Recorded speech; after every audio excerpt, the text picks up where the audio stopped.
for it. Let's go for it. There you go. We're live. Yeah. All right, what's up, everybody? Welcome Cheers. to the Roaster at 2% Jazz. You got me and Sam. Yeah, hey, Yeah, good cheers. morning. Hey, good morning. How's your morning going? It's good so far. This is the first Right. one. This is the first This one. is- I know. We're we do this all the time? We should do it all the time. We're gonna do it all the time. We, Yeah. Okay, we're going to make an attempt to do it all the time. To be perfectly honest, we're just going to attempt this because. Yeah, we'll put it on the calendar in pencil, like everything, Uh-huh. and then we'll see how it goes. And we'll see how short-staffed we are that week. That's it. Yeah. All right, perfect. Yeah, you already know. You already know about the coffee industry. So today, among other things, one of the mugs that I brought out to the new roaster at Keating is from my good friend Don Louis. These guys are in Nicaragua, and we miss you guys in Nicaragua a lot, and we're gonna be back soon. We Can't don't. stop thinking about going to Nicaragua. It's haunting me. We told actually Jesse and I were talking about all things to associate with Nicaragua. We were talking about the Starlink satellites. Oh yeah. Yesterday? And when we saw them going in the middle of the night, stopping to take a piss on the middle of a highway in the middle of the night, like dark, no lights at all. We all get out. We all have to take a pee, pull out, and someone, I don't know who it was, looked up and like, "What the hell is that?" That was Louis. Yeah, and then you were quick enough with your camera to pull your camera out and get a picture of it. Yeah. I still have a copy of that on my phone. I showed it. Yeah, Jesse saw them in Lake Cowichan yesterday, and I was Really? like, I'm way ahead of you, bro. No way. Yeah. That's the first and only time I've seen them, and it shocked me. Yeah. It's like, oh man, is that how the sky's gonna look? Yes, I guess it's really upset a bunch of astronomers because it's going across their telescopes there. Yeah. And now they can't see the Yeah. rest of the sky. Oh, no. Yeah. Yeah, there's some, I mean, yes, we need internet in hard to find places, but Yeah. at what cost? It's helping out the Ukrainians like crazy. Is it? Yeah. Oh, yeah, I guess it is, isn't it? Yeah. Yeah. Oh, well, good. Look, hey, this is almost like a Ukrainian color. Yeah. Yeah. And yeah, I'm all about that. We're talking about coffee today. Are we? Well, we're going to. We should. We should. So we've got some kind of cool product lines coming out right now, and we're excited to share them with people. 2% Jazz has done a lot of soul searching in the last couple of years, and we've come up with something we really like, and that is the 2% Jazz makes specialty coffee accessible to everyone. And I think it's something, and I mean, chime in on this for sure. I think it's something that sort of breeds pretension in the coffee industry. Is the idea that we know, I know a ton about coffee. Like I know a ton of obscure facts, and I know that I associate this taste with this place and this terroir with this place. But if you're just buying coffee at the grocery store, maybe you don't. Right. Right. And why should you? Why should you? It's not your field. Yeah, you know your industry, right? Yeah. And I know mine. So, doing some work on that, we came up with a couple of different product lines that we're pretty excited to showcase here. We're calling them fruit bombs, caramels, and Soulless. And these are built on the idea that if you see one of these things, you're gonna know what's in that bag. And so today we're drinking a Fruit Bomb series coffee that has a big red sticker on it. It's easy to identify. You know it's going to be fruit forward. You know it's going to have sweet, ripe berry tastes in there. I know that it's a Ethiopia Yirgacheffe from Hello Buriti washing station. Right. Right? Do I know that as a consumer? Yeah, probably not. Do I need to? You can ask me. Oh, would you tell me? I tell you everything you want to know about that coffee. But would you tell me at the grocery store? No. No, you're not there. Yeah, exactly. So how are they gonna know? That's it. So we'll put a nice. big red sticker on that bag, and then you know what's in there. Now, a caramel series coffee, this is going to be coming out in the next little bit. I just have to cook the coffee for you. And these are going to be sweet, not necessarily natural processed coffees, sweet, caramel, chocolate, classic, just as good at breakfast as they are after dinner coffees. And if you're looking for that sort of clean, sweet profile, these are going to be what you want. Now, the first one I'm going to do, I think, is going to be this Columbia Aquila blend that we get from our good friends at Ocean Coffee and Tea. Thank you. But, again, you might not know that that's the taste of coffee that you get from this region.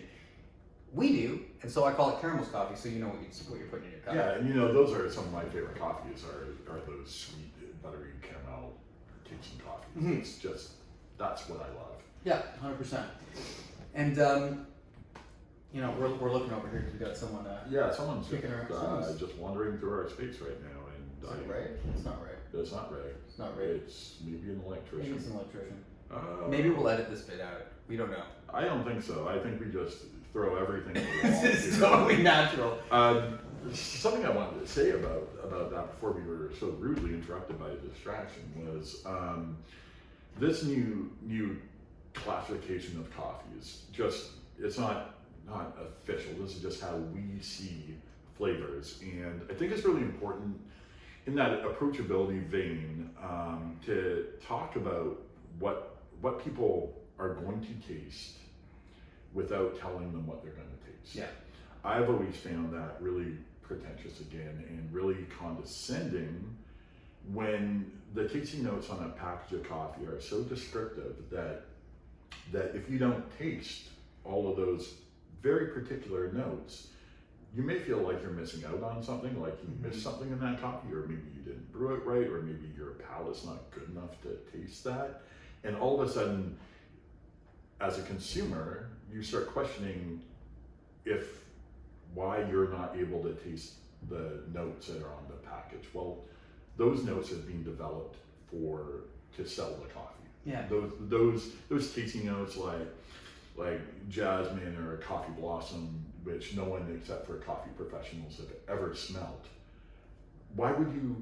How can you pick that out of your cup of coffee if you didn't know exactly what that was to begin with? Yeah, and I think to a certain extent, you know, complex tasting notes that sort of lead you down a route, if you can't find them, that might be something that dissuades you from buying your next bag of specialty coffee, right? Because you go, what am I buying this for if I can't get this stuff out of it, right? What am I paying the money for if I can't get the bergamot tasting note out of this cup of coffee? And you know, look, folks, the truth is, you're gonna buy a bag of coffee, that coffee's gonna taste like coffee. Huge shocker. I hope right? so. It's like, I know. You're buying the wrong coffee. But I'm blowing the lid off the specialty coffee industry right now. But you know, you're buying coffee that tastes like good, fresh coffee, right? The rest of this stuff is just stuff that, you know, we found from drinking a bunch of coffees all the time. But we're interested in your journey of it too, right? Like your palate is just as relevant as mine. Just because I'm cooking the coffee doesn't mean that what I taste in this coffee is the be all end all of what could be in there. What you taste in there is just as relevant and just as important. And in fact, we want to know. Leave it in the comments. I would almost say it's more important because we're here to make coffee for you. We're not. We make coffee that we enjoy, for sure, but we also make it with the anticipation that you're going to enjoy what we like as well. We have a developed palate perhaps in coffee, but in our hearts, we're very grounded people, and we know what good coffee tastes like. Yeah. I remember years ago, and you probably remember this too, and it came up about a month ago, maybe a couple weeks ago again, out of the blue, is James Hoffman years ago was talking about tasting notes in coffee. For those of you who don't know James Hoffman, he is a world barista champion from England, Square Mile Coffee Roasteries. Check out his videos, phenomenal stuff. Absolutely phenomenal stuff. great. Shout out Jim 7. Yeah, awesome. Thank you for all your years of work. But I remember James was using a term to say what flavor was in the coffee. He was like green apple Jolly Rancher. And he said that on the internet, and the internet blew up. Everyone, well, not everyone, but a lot of people were really harsh on his stance that was a good descriptor. And it's like, they're like, it's not on any of the coffee charts. Coffee professionals don't know what that means. And in my mind, I'm thinking, what a brilliant way to describe anything. Something to the public that everyone knows. Like, when you say Jolly Rancher green apple, I start salivating because I know what it tastes like, and I want one right away.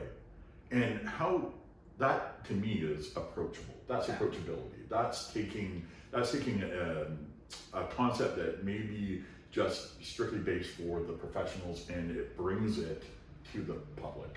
And years went by and I didn't hear Green Apple, Jolly Rancher descriptors until you brought it up, saying that someone in Royal, maybe, coffee was used that as a descriptor. I'm like, it only took like 7 years for that to get into the common lexicon, and here we are using common terminology. So that being said, that background is why we want to push these new categories of our coffees to people, so that people really have a good understanding without having to think too much, without having to get too far outside of their comfort zone, to really understand what we're doing for them. Like, we're making coffees for everyone. We're making fruity coffees for people who love fruity coffees. We're making sweet caramelly coffees for people who love caramelly coffees. I mean, everyone's got a different taste, and this is one way to describe it to the general public without words that is really easy to follow. Yeah, and I think like this isn't to say that anybody else's way of putting their coffee into boxes or showing it off to the public is any worse or better than the way we're doing it. It's just the way we're doing it, right? Yeah, Everybody's it's based for our customers, and absolutely. what other people do is based for their customers. Yeah, and in terms of there is a segment of our customer base that's really interested in the stories of the farmers, right? The stories of the producers, the stories of where the coffee comes from, and in exploring those terroirs and microregions in the countries, the producing countries in which we buy our coffees. And so the last one that we're showing off here is our Soulless series, and it is identifiable by a little saxophone on the bag, which is a little throwback from 2%. Little throwback, old logos. Watch out for a video on that one. And this is going to focus on single farm, single producer coffees, and telling the story about those producers. We've got a really cool coffee from Nicaragua actually coming out for our first run at this series. Watch out for that.